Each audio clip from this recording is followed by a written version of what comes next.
Welcome, your trade of the day brought to you by Day Trade the World as always, and today it's JD.com. And the best thing about this trade is yesterday you had Alibaba earnings, and this ties in to the JD trade today because they reported, but it's important to learn lessons from the previous day. So I'm glad we're able to bring this one to you because when Alibaba missed on revenue, and JD had a very similar chart. So I'm showing you JD on the 15-minute, but really Baba was kind of the same thing. And I was looking at both.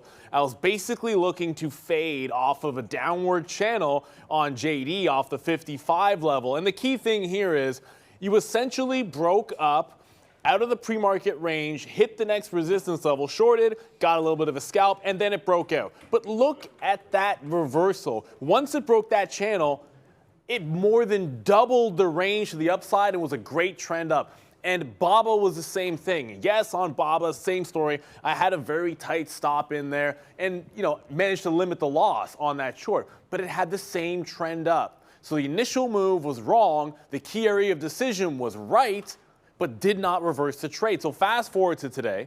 You've got JD reporting earnings, beating on top and bottom lines, also a strong guide as well. So they are gapped to the upside. And I did like some levels back in. I like that 58. You can kind of figure out where that comes from. There's your 58 top. Support turn into resistance. That's not a bad theory. And it's already selling off.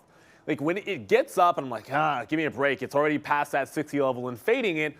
Early in the pre-market, I try a couple of scalp trades. Not that it went poorly, but at that time of day, you're so far away from the open that it's hard to have the level of confidence. I don't give it any gusto in here and only hold a small amount of the position. But I do know I like that 58 area. And here's where it gets interesting. Because right at the open, looks like we're grinding high. I'm like, okay, you can maybe put in a higher low at 58, range trade it out and get toward the high. That's what I'm thinking on JD.com. That's not what happens. What ends up happening is you get a capitulation candle almost right away.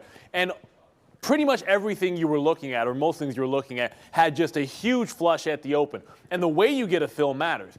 I mean, instantly, once I got that fill in front of 58, I was like, get some out, because that was way too violent to the downside. We can always regroup if it happens to settle down.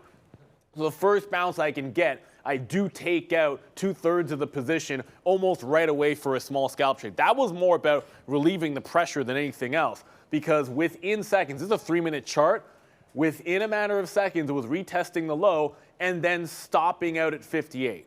This all happens very quickly at the open. Now, I'm not saying at a key level you must reverse every single trade. That's not what it's all about. It's not saying you've got to reverse this and go short because it's going to go down. If you did that to every single trade, you're going to get whipped around too much. What you can do is when you see that move continue and just gap down this way and show so much weakness, you can look for the other direction. So rather than trying to catch the falling sword and say, where am I going long this thing? I don't know, am I waiting for 54? I'm just trying to pick out the long because that was my original thesis. Don't be stubborn about it. Say, I'm just gonna wait for a short and I want that one price. I want that key price area to be tested. So I allow it to come all the way back, get to that same 58, wick top 58, reject that break, short right underneath, and play it right back to that pre-market low.